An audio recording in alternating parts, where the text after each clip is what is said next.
I'm Mrs. Pereschuk, and I am the 5th grade teacher at Martinsburg Christian Academy. I'm very excited for this upcoming year. I've been praying about it and praying for our students. We have the theme of owls this year. We are going to be focusing on a verse from Psalms 89 verse 1. I will sing of the mercies of the Lord forever. I really want our students, when we pray, to not just come with our petitions or requests, but really to focus on God and how amazing and how great He is, and that He's worthy of our praise, He's worthy of our thankfulness when we come and pray, and not just issuing out all these requests and petitions to Him. So that's going to be what we're focusing on this year. For Bible, our curriculum starts off with the creation series.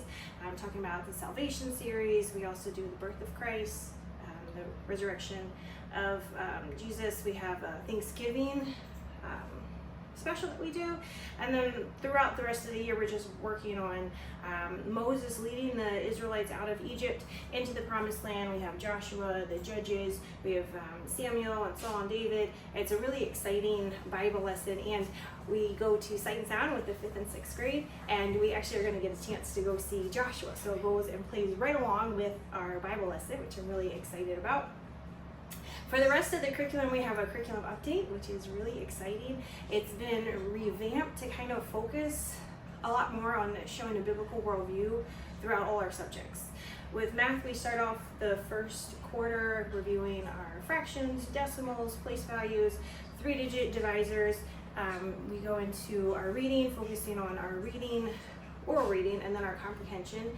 With our language, we are preparing for our first ever fine arts paper that we will be doing, a research paper on a science topic, and that starts in 5th grade. So we're going to be working all year to kind of focus on that, make sure we can write strong sentences. We know the difference between a fragment, a run-on, a correct sentence.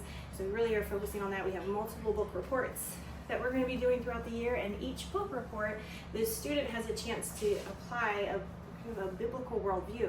We're pulling out Bible verses to apply with the book reports. We do the same thing in history and science. So the students are not only being taught the biblical perspective, but they have to actually apply it to different things, which I think is really exciting. That's part of the curriculum update. So we'll be doing that in history and science and in language. We have updated writing. Instead of our penmanship, where we're practicing our cursive writing, we're actually going to get a chance to practice our cursive writing and our writing, creative writing, writing stories. It's going to be a big change, really interesting, and it's going to help go hand in hand with all the writing that we're going to be doing in language, the book reports, the fine arts research paper. So it's really preparing the student very nicely. Our science starts off with looking at the earth science. We study the scientific method. We look at things that are going to help us when we write our research paper, give us a good base for things to choose for that research paper, which starts in the 2nd semester. Our history is focused on the Eastern Hemisphere. We kind of focus on the old world. We start off with ancient Asia, and it's kind of bringing the Bible to life. We learn about where the Israelites came out, Mount Sinai, the Sinai Peninsula. We learn about Daniel and Joseph. It's just goes right along with our Bible curriculum. I'm really looking forward to this year with the curriculum update. I think it's going to be a good thing for us, and I love this strong emphasis on that biblical worldview that we're going to be able to apply to a lot of different subjects. My policy for the classroom really aligns very closely with the handbook.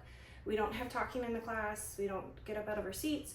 We're respectful. We say yes ma'am, no ma'am. Anytime an adult comes into the classroom, we're standing, we're greeting. We just have a lot of good discipline because we move really quickly. We actually have our first history quiz the first week of school on that Friday. So we want to make sure that we are focused, engage the entire lesson. So we cut out any of the talking, any of the distractions as much as we can. I really enjoy hands-on learning. I try to do different activities to help just everything sink in a little bit. So we try to have as much fun as we can while within the structure of the class. We also will be working the 2nd semester on our research paper. We'll be working on a visual side and a written paper. Most of it will be done in class, and we spent a good several weeks working on that. So it's not anything overwhelming, and it's a really great sense of accomplishment the class gets once they finish and they get to see their paper, they get to see their visual, and it's just a fun time, and we'll be working on that the second half of the year.